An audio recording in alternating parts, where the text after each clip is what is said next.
चेतन से जड़ की उत्पत्ति बनती नहीं है, ऐसी शंका सांख्य शास्त्र वाले की शंका है। उसके उत्तर को कहते हैं, सांख्य शास्त्र वाले परिणामवादी हैं और पूर्व वाली अवस्था से अवस्थांतरता को प्राप्त होने का नाम ही परिणाम है। जैसे दूध का परिणाम दधी, मृत्तिका का घट और सुवर्ण का कुंडल है, वैसे प्रकृति का परिणाम जगत है, ऐसे सांख्य शास्त्र वाले मानते हैं। नैयायिक आरंभवादी हैं। अन्य वस्तु से अन्य वस्तु की उत्पत्ति का नाम आरंभवाद है।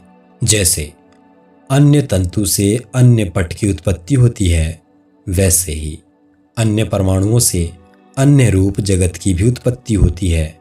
वेदांती का तो विवर्तवाद है, जो एक ही वस्तु अपनी पूर्व वाली अवस्था से अन्य अवस्था करके प्रतीत होवे, उसी का नाम विवर्त है। जैसे रज्जु का विवर्त सर्प है, वह रज्जु ही सर्प करके प्रतीत होती है। यदि जगत ब्रह्म का परिणाम माना जावे, तब तो दोष आवे कि चेतन से जड़ कैसे उत्पन्न हो सकता है और कैसे जगत में लय हो सकता है।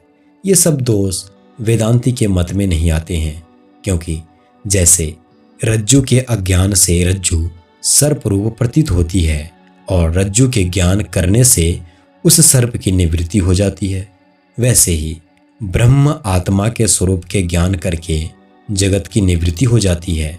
सांख्य वाले और नैयायिक के मत में अनेक दोष पड़ते हैं। एक तो वेद में परिणामवाद और आरंभवाद कहीं भी नहीं लिखा है, अतएव उनका मत वेद विरुद्ध है। दूसरे युक्तियों से भी परिणामवाद और आरंभवाद सिद्ध नहीं होता, क्योंकि घट मृत्तिका का परिणाम नहीं है और न स्वर्ण का परिणाम कुंडल हो सकता है। उत्पत्ति काल में भी घट मृत्तिका रूप ही है, गोलाकार। उसका रूप और घट ये दोनों नाम कल्पित हैं। यदि घट से मृत्तिका निकाल दी जावे, तब घट का कहीं पता नहीं लग सकता, अतएव घट मिथ्या है। इसी तरह स्वर्ण के कुंडल भी मिथ्या हैं। घट और कुंडल भी मृत्तिका का विवर्त है, क्योंकि मृत्तिका का और स्वर्ण ही अन्य रूप से घट और कुंडल प्रतीत हो रहे हैं, अतएव विवर्तवाद ही ठीक है।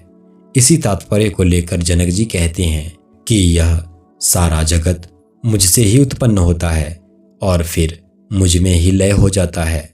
जैसे मृत्तिका से घट उत्पन्न होता है और फिर मृत्तिका में ही लय हो जाता है।